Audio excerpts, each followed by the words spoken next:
Terlebih dahulu, saya ingin memperkenalkan beberapa istilah daripada kajian kami. Penilaian sumatif dari segi istilah bermaksud satu jenis ujian formal untuk mengesan tahap pencapaian dalam sesuatu tempoh persekolahan atau kursus. Lazimnya, penilaian bertujuan mengesan pencapaian pelajar berdasarkan beberapa unit pembelajaran dan pemeringkatan grade pelajar di dalam kelas. Ujian topikal kimia atau ringkasannya UTK yang menjadi fokus kajian ini adalah suatu ujian penilaian sumatif khusus yang dijalankan 3 kali setiap semester di Kolej Matrikulasi Negeri Sembilan untuk menilai tahap pencapaian pelajar secara berkala.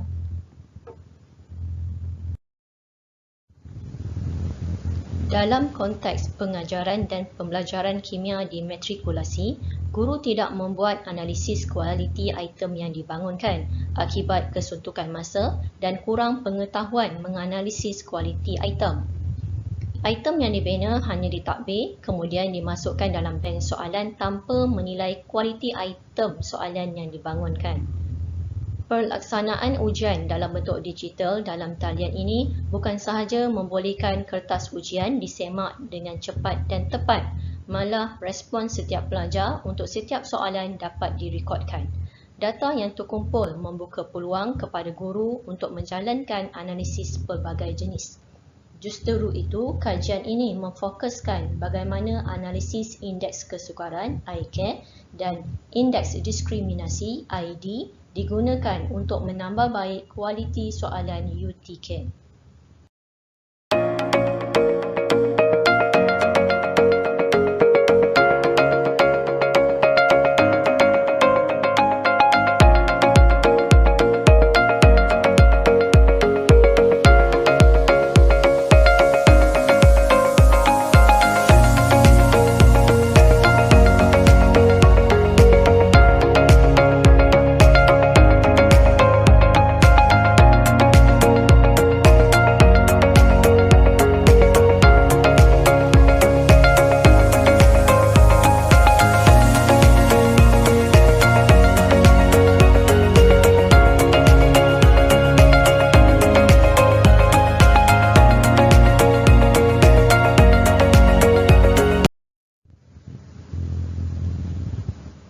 Jadual ini menunjukkan bilangan responden bagi kajian kami. Keseluruhan pelajar Kolej Matrikulasi Negeri Sembilan pada sesi 2020-2021 terlibat dalam kajian ini, iaitu seramai 1,110 orang. Kajian dimulakan dengan penggubalan soalan UTK. UTK dibangunkan sebagai soalan latihan mengikut jadual spesifikasi ujian serta mematuhi objektif sukatan kandungan pelajaran. Soalan-soalan ini kemudiannya ditukar bentuk kepada versi Google Forms agar ianya boleh dijalankan secara digital. Pelaksanaan UTK di Kolej Matrikulasi Negeri Sembilan dijalankan dalam talian secara serentak. Data daripada setiap individu yang menduduki ujian dijanakan dalam lembaran Google Sheet dan dimuat turun sebagai fail Microsoft Excel. Skor setiap individu disusun mengikut skor paling tinggi ke rendah. Analisis kualiti soalan dilakukan dengan mengira ICARE dan ID merujuk kepada kumpulan tinggi dan rendah. Nilai ICARE dan ID setiap item soalan yang diperolehi akan ditafsirkan kepada jadual indeks kesukaran dan jadual indeks diskriminasi. Cadangan penambahbaikan kualiti UTK dibuat semasa penggubalan soalan UTK seterusnya. Berikut adalah rumus untuk mengira indeks diskriminasi dan indeks kesukaran. Nilai indeks diskriminasi dan tafsiran tahap diskriminasi boleh dilihat pada jadual berikut. Nilai indeks diskriminasi 0.19 ke bawah menunjukkan item lemah perlu dibuang atau diperbaiki. Manakala nilai indeks diskriminasi 0.40 ke atas menunjukkan item sangat baik. Jelas dilihat di sini, semakin tinggi nilai indeks diskriminasi menunjukkan soalan semakin baik. Nilai indeks kesukaran dan tafsiran tahap kesukaran boleh dilihat pada jadual seterusnya. Nilai indeks kesukaran 0.25 ke bawah menunjukkan item terlalu sukar, manakala 0.75 ke atas menunjukkan item terlalu mudah. Nilai indeks kesukaran yang semakin tinggi menunjukkan soalan semakin mudah. Bilangan pelajar yang menduduki UTK 1 ialah seramai 1,096 orang, 1,104 orang menduduki UTK 2 dan 1,106 orang menduduki UTK 3. Bilangan pelajar yang menduduki UTK 1, 2 dan 3 tidak selari dengan bilangan keseluruhan pelajar Kolej Matrikulasi pada sesi 2020-2021 iaitu seramai 1,110 orang kerana terdapat pelajar yang tidak menduduki UTK pada masa yang telah ditetapkan atas pelbagai alasan. Oleh itu, pelajar tersebut menduduki UTK pada masa lain dengan menggunakan set soalan lain yang setara dengan soalan asal. Skor ujian daripada pelajar tersebut tidak diambil sebagai data kajian. Purata skor semakin berkurang daripada UTK 1 kepada UTK 3. Purata grade juga semakin kurang baik daripada UTK 1 kepada UTK 3.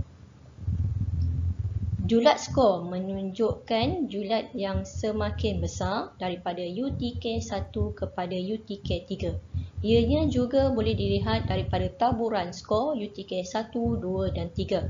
Jelas menunjukkan UTK 3 mempunyai julat skor yang paling luas iaitu daripada 15% kepada 100%.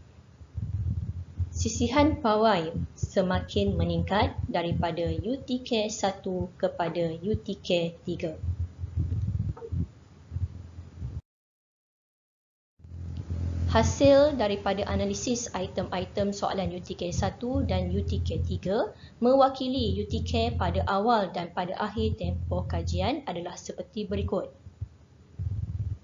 Untuk UTK 1, indeks kesukaran menunjukkan kebanyakan soalan adalah terlalu mudah. Purata IQ UTK 1 adalah 0.88 menunjukkan keseluruhannya soalan terlalu mudah. Manakala untuk UTK 3, bilangan soalan yang terlalu mudah telah semakin berkurang. Purata IQ pada UTK 3 adalah 0.69 iaitu dalam kategori mudah. Sekarang kita lihat pula pada nilai ID. Untuk UTK 1, kebanyakan soalan adalah dalam kategori kurang baik iaitu purata ID untuk UTK 1 ialah 0.18 dalam kategori kurang baik. Manakala untuk UTK 3, kebanyakan soalan sudah menjadi semakin baik dan purata ID UTK 3 adalah 0.36 dalam kategori baik. Hasil penambahbaikan dijalankan didapati nilai kedua-dua IQ dan ID masing-masing meningkat ke tahap mudah dan baik pada UTK 3. Perbandingan yang dibuat antara UTK 1, UTK 2 dan UTK 3 menunjukkan UTK 3 mempunyai soalan-soalan yang paling berkualiti yang tidak terlalu mudah dan mampu membezakan antara pelajar berdasarkan tahap pencapaian. Terdapat dua kaedah meningkatkan tahap kesukaran sesuatu soalan untuk penambahbaikan UTK. Secara ringkasnya, ia boleh dilakukan sama ada meningkatkan tahap kerencaman soalan atau meningkatkan tahap kerencaman jawapan dan pengganggu. Kaedah ini telah digunakan semasa penyediaan soalan UTK 3 untuk mengubah tahap kesukaran soalan. Bagi meningkatkan tahap kerencaman atau kesukaran soalan, soalan diubah daripada kategori mudah kepada sederhana atau sukar. Pilihan jawapan masih dikekalkan. Bagi meningkatkan tahap kerencaman atau kesukaran jawapan dan pengganggu, ayat pada soalan dikekalkan, sebaliknya pilihan jawapan diubah daripada kategori mudah kepada sederhana atau susah. Kesimpulannya, kajian ini menghuraikan bagaimana pentadbiran ujian secara digital telah memungkinkan suatu kegunaan baru analisis item soalan berdasarkan teori ujian klasik. Suatu siri ujian berturutan ke atas satu kumpulan pelajar boleh ditambah baik dengan mengenal pasti kelemahan ujian lebih awal untuk menambah baik ujian seterusnya. Kualiti UTK dari segi tahap kesukaran dan kuasa diskriminasi didapati bertambah baik hasil penambahbaikan yang dilakukan berpandukan nilai ID dan IK ujian sebelumnya. Pelaksanaan ujian secara digital membolehkan lebih pelbagai analisis respon pelajar dilakukan untuk memberi guru lebih banyak maklum balas untuk menambah baik pengajaran, pembelajaran dan pentaksiran.